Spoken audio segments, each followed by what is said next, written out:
You're listening to Ideas and Leaders podcast. I'm Elena Paweta, Executive Communication Coach and TEDx organizer. With each episode, I'll share with you communication tips and ideas from top business leaders to help you excel in your career.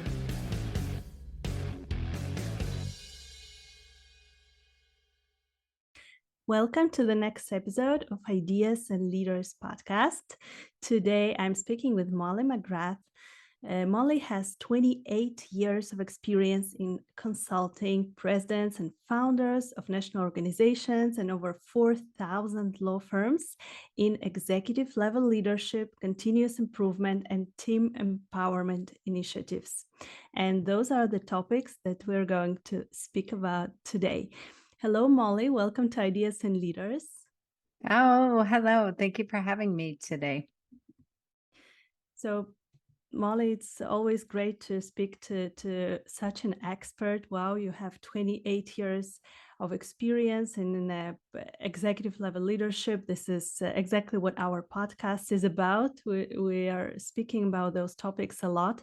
So, can you tell us your story? So how did you get to where you are right now? How did you get to consult 4,000 law firms?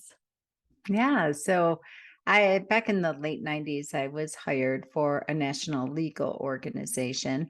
And back then they would go every quarter to a large conference and have it shut down their law firm, shut down their business. And thankfully, back then in the late 90s, the organization had they were thought leaders. They encourage bringing your team to these events.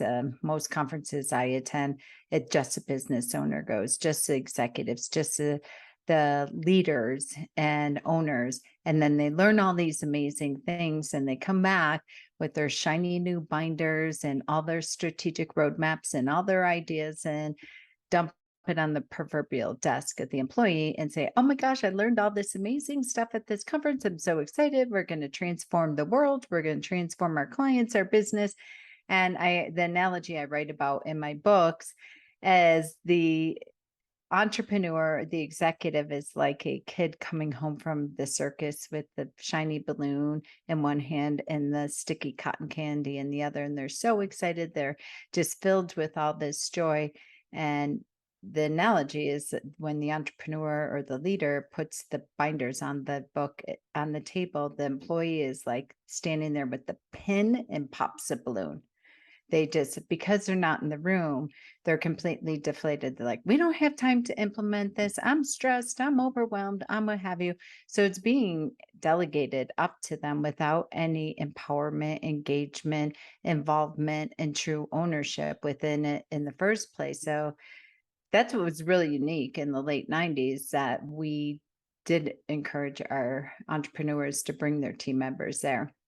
And I was fortunate enough to be involved in a coaching program that back then not many entrepreneurs invested in coaching. Coaching was for athletes, professional, little league, what have you. And at that time, we'd have all the breaks at the conferences, the coffee breaks, the lunch breaks, dinner breaks. And on one side of me would be the business owner or executive saying, business would be great, but for the employees, I can't get them to care enough. I can't get them to step up and lead. I can't get them to what have you.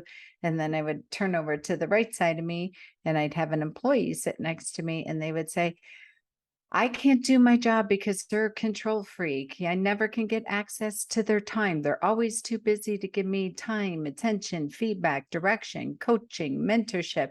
And I see that they're drowning. And there's so much that I know I can take over if I could just get their presence and time consistently so I can let them let go of control. So I realized very quickly they both wanted the same thing. They were not creating the space for it. They didn't know how to get off the proverbial hamster wheel. And I quickly just realized something needed to change. And I created a place for them to go to create. One of my books is called Intrapreneurs and Entrepreneurs World, How to Get Your Employees to Step Up and Lead.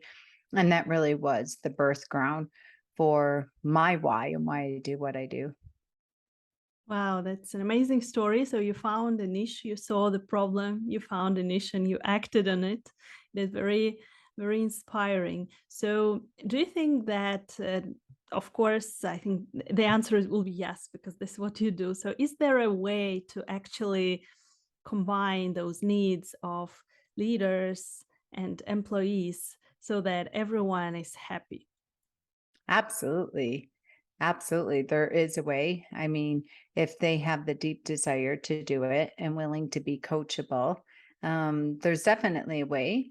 But some people are committed to saying, we've tried this, we've tried that, and it won't work. And so I really check in before I work with anyone on their mindset and where they're at and how committed they are to finding a way, to adopting a way. They don't even have to look for a way. I have the way, and most other organizations do. And so, yes, I do believe it. I have a 12-week boot camp that I'm actually teaching today. And I have the entrepreneur, the leaders, and the employees come together.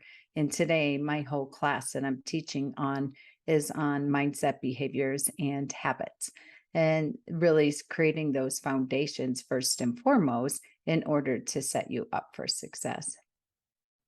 Wow. So what are the biggest obstacles in your work? So you're working with leaders and employees. You are showing them the way uh, to actually work on this strategy, because on one hand we have this strategy, and on the other hand we have uh, our everyday tasks, and we don't know how to actually make those things happen. So what are the obstacles? So mindset, you mentioned, right? We need to be coachable, we need to be open. So what else do you see in your clients that we can work on? I love that you use the word strategy. I tell my clients this all the time. There is never a lack of strategy, especially in this day and age. You can Google search any problem that you have in your business, and you will get a PDF download. You will get a sample roadmap. You will get a strategic plan for free in minutes, in seconds. There's never a lack of strategy. But yeah, just even this week, I have 3 clients that had called me, and they had SOS, wrote employee problems, and they're on the road going to another conference. And they still haven't implemented what they learned at the last conference. And now they're at another conference on policies and procedures, or how to manage and lead your team, or what have you. And it just cracks me up because they'll keep chasing strategy, but at the end of the day, never create the time. We're never going to wake up any day and have 8 days in a week or 12 days in a week. All entrepreneurs have tried, and all human beings have tried. So we're not going to be able to manipulate or expand that. And so what I say, you can have the strategy, but if you don't make the time and create the time to be able to implement it consistently and persistently, because that's the problem right there.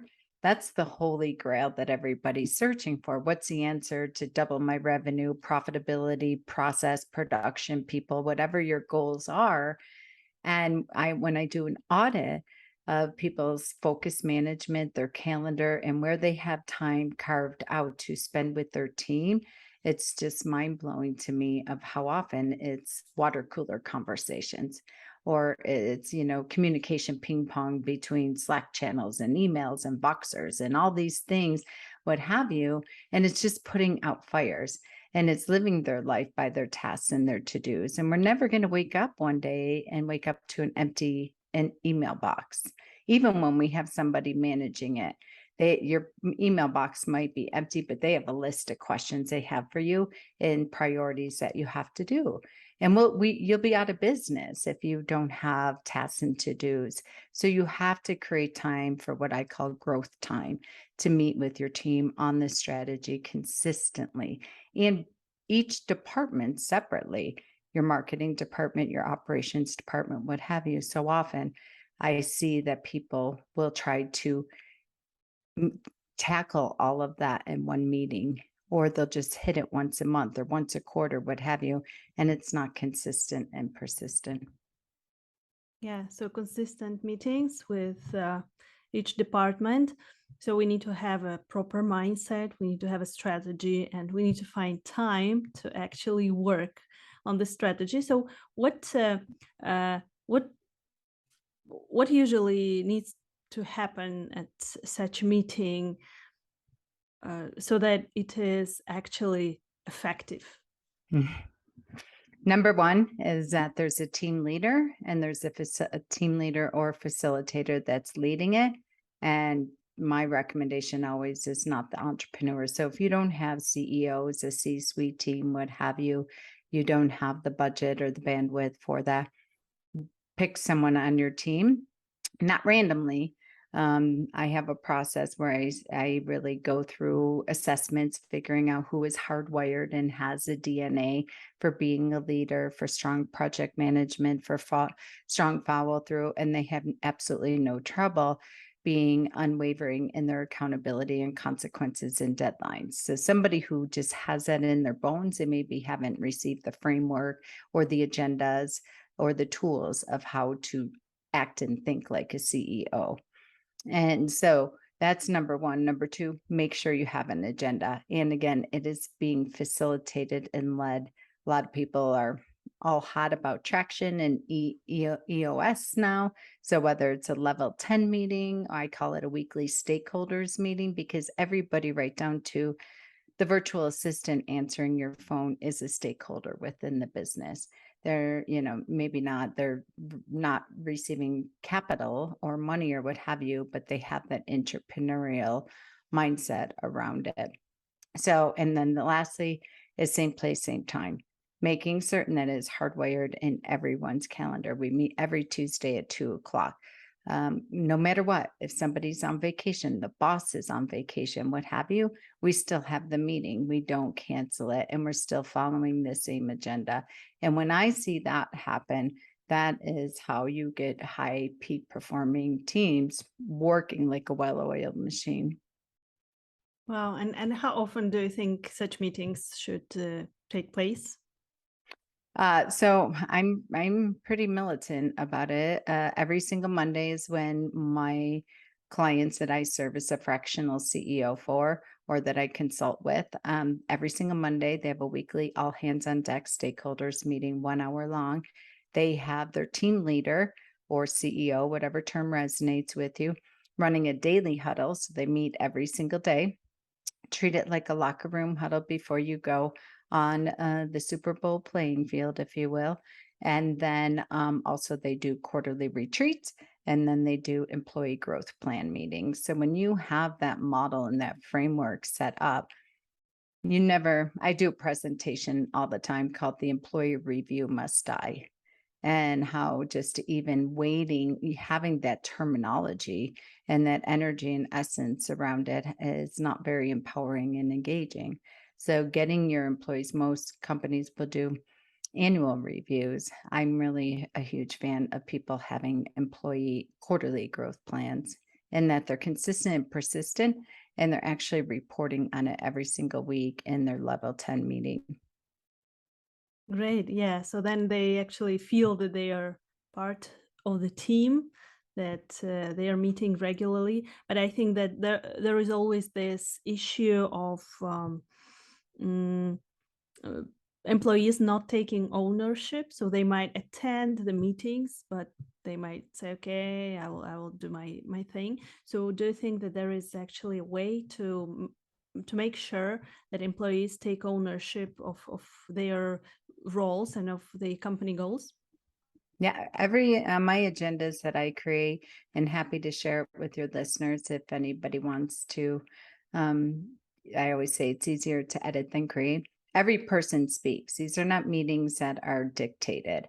There are very much a team centric approach to goal.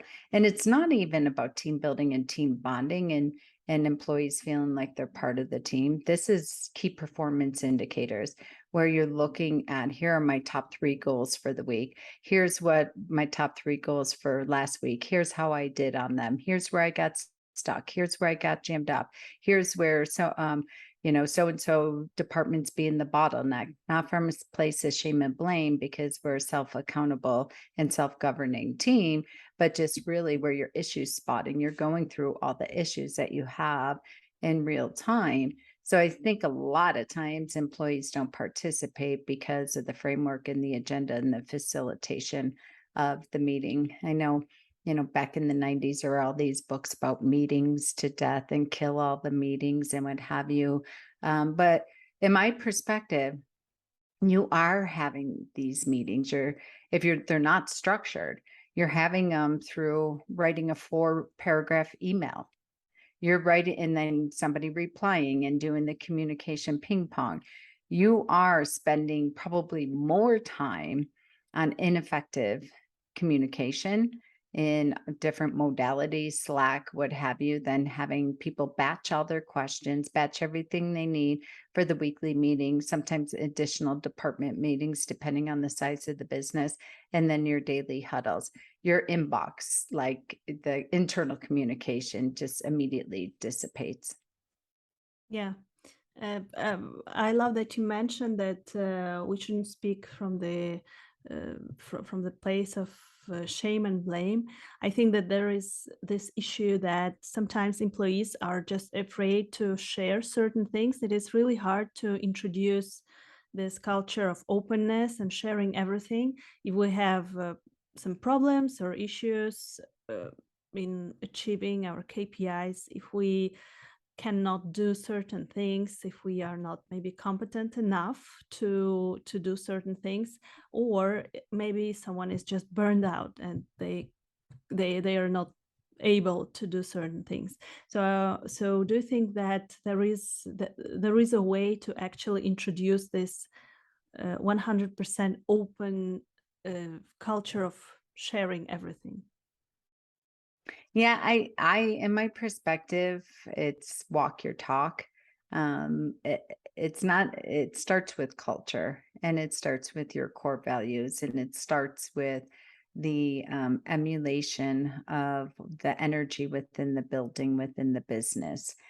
First and foremost, there's a phenomenal book called Crucial Conversations. And in that book, they say you have to start with heart.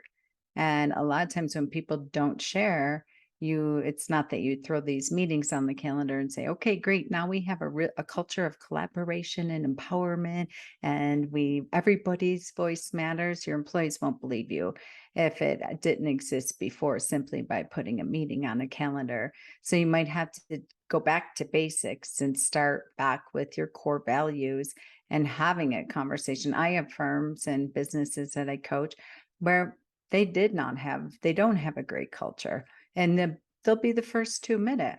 And they realize in this very employee driven market, which is only getting worse, to be able to retain and keep people and to pour into their people and help invest in their coaching and mindset and skills and knowledge and what have you, that they have to fix their culture. They have to fix the energy. Yeah, I always tell my leaders, you're responsible for the energy you bring in a room and you're responsible for the energy you leave in a room. And at the end of the day, that's the definition of culture. It is the energy that your people are feeling. If they're clammed up and they're not sharing and they're not participating and they're not having the healthy conversations, the courageous conversations, and you don't see that from everybody that you are employing, that's an indicator that you might have a culture problem. Yeah, so we need to start from the culture, from our values, so that those regular meetings, are even more effective. And also, I mentioned burnout and stress, and I think that this is the problem that we see very often in the business environment, especially when we are speaking about executive leadership. People have a lot of work. There are a lot of stress factors connected with leadership. The last couple of years, we had the pandemic, and leaders were responsible for making many decisions, which were maybe not so convenient and they had to introduce some changes. So do you think that there is a way of managing this issue of our teams being stressed, being overwhelmed, and the burnout?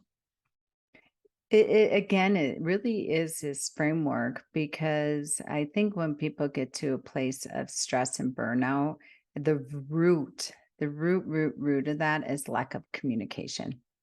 If you are meeting and having your daily huddles and you're sharing, okay, here's where I'm jammed up, here's where I am procrastinating, I have this massive project I can't get to because this got dumped on my desk this morning, this got this fire, and they might be real problems that we have to handle at real time, but you're aware of it. And as a facilitator and leader is hearing this day one, day two, day three, day four, week two, week three, week four, hopefully you don't let it go 2 weeks even.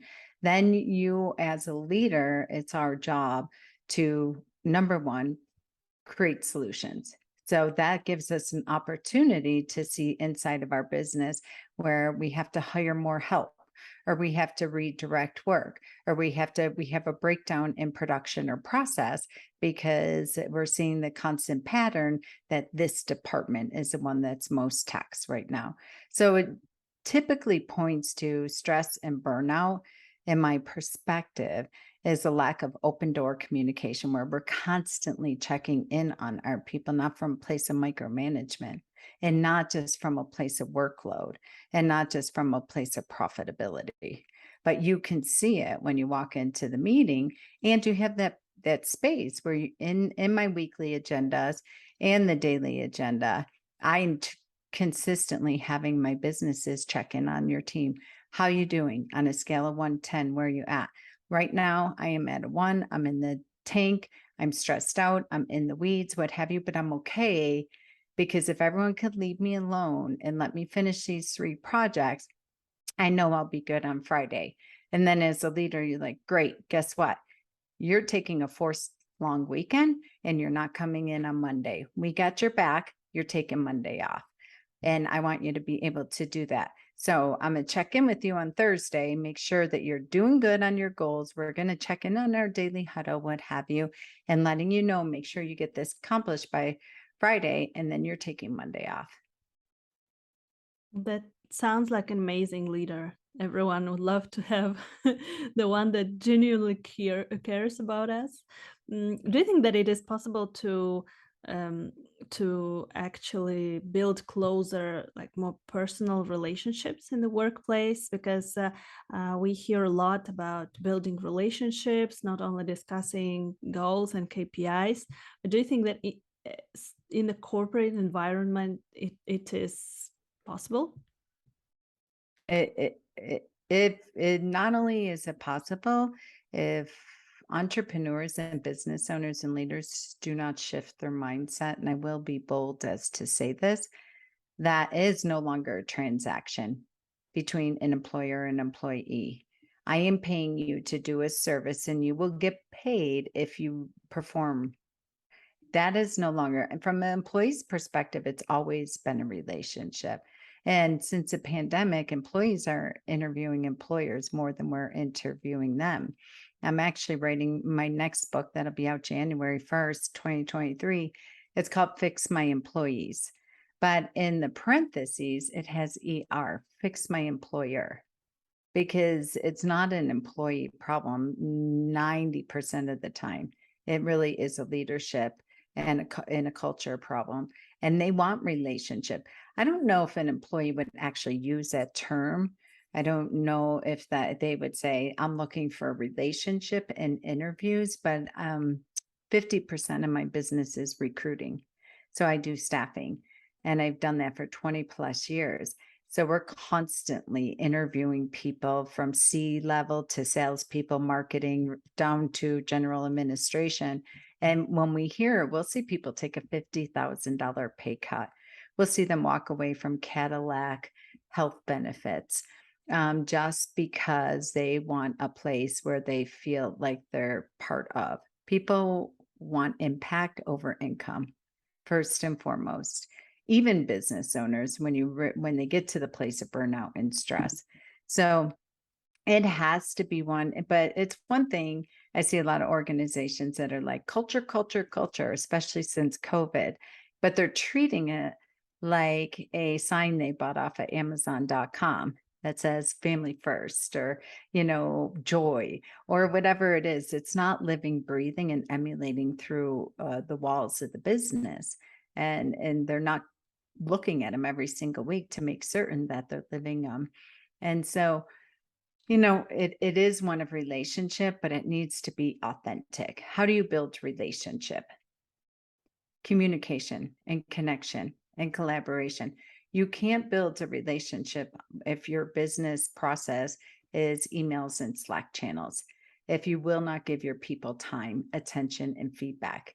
We have to remember we are hiring human beings versus human doings first and foremost. And so how you build a relationship is really start to shift your thinking and looking at it as a human being first and foremost, and then the human doing secondary, and you will get 10x of the doing out of the being. Yeah. This is great that you're mentioning this, that we have to focus on human beings, that we need to see that there are real people who actually want to build relationships with us. And do you think so? What can we do? Maybe just a couple of simple tips. Um, what can we do as a leader, as an entrepreneur, to actually make our employees feel good, feel valued, feel seen? What can we do on the everyday basis? I feel like I sound like a broken record, but really, truly, all they want is your time. Number one, but they want you to be present. Your employees can feel where you're checking a box. I read an article, listened to this podcast, and they told me the secret sauce was to give you more time. But you're in there and you're on your phone and you're answering emails, and they can feel that you're resenting having to spend that time with them, and you want to hurry up, get through their to-dos, get through their tasks, hurry up and get this over with. I'm just spending time with you, checking in, making sure you're okay, doing all the little things that we talked about here. But the employees can feel it. They want your undivided, intentional time. They want you to be present, and they want to feel like you're fully invested in spending that time with them in the meeting structure. So if you don't have this framework, a simple way to do it is to conduct an employee go out with every single one of your employees. Now, if your business is enormous and you can't do that, schedule an employee retreat. I don't mean a team building where you're going bowling or what have you, where you actually check in on your culture. And then together you create the new framework of what they need from you. But when you ask them what it is that they need, they may not have the language or know it, but I'll give you this superpower weapon of saying, you start throwing up some of these ideas that you're hearing in this podcast. Well, my guess is we don't have enough consistent communication. My guess is that you all don't get enough time, attention, and feedback. My guess is, and when you start first, and these are some things that I suspect maybe that I know I needed when I was an employee. So you're relating with them. And then from there, the ball will start rolling. So realize that you are present and you're committed to making real change. Yeah. So many amazing tips we have here during this short episode of our podcast. Thank you so much, Molly, for all of the wisdom that you're sharing. So just to sum up our conversation, what would be the couple of sentences that you would like to leave our listeners with? What is the most important in leadership? I would say the most important thing for leaders is to really get really present with what it is that you are not seeing right now out of your team members and your employees. And it's a two-sided relationship. So I always have my clients get a journal out, get a whiteboard, get whatever you need, and do a brain dump of everything. And it's called a frustration breakthrough. Everything that you're frustrated about. The goal is not for you to have a solution for it at all, but really get present for that. And then go back and have your team do that as well and communicate to them that your goal is to really create a culture and an organization of leaders leading leaders. Great. Thank you so much, Molly. So if our listeners are inspired, and I'm sure they are, and if they want to contact you, so where can they find you? Oh, thank you. I think the easiest way you can go to our website, hiringandempowering.com. And the easiest way is just subscribe to our blog or our podcast. We drop a new podcast every Tuesday and a blog every Thursday. And my mission is to have it very much value driven and offer real time strategy for both the employee and the employer to get on the same playing field. And also you mentioned the course, the 12-week Yes. course. Yeah, so I do a 12-week course, live course for executive and leaders, and right down to the receptionist. So it's administrative assistant boot camp, and you can also see that on our website as well. There's a tab there, and I'm happy to hop on a complimentary strategy call with any of your listeners to see where I can support. Great. Thank you so much, Molly, for being on Ideas and Leaders. It was such a pleasure talking to you today. Oh, thank you for having me. Thank you for listening to Ideas and Leaders podcast.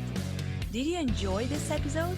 Let me know that you listened by tagging me in your LinkedIn profile and using a hashtag Ideas and Leaders. See you in the next episode.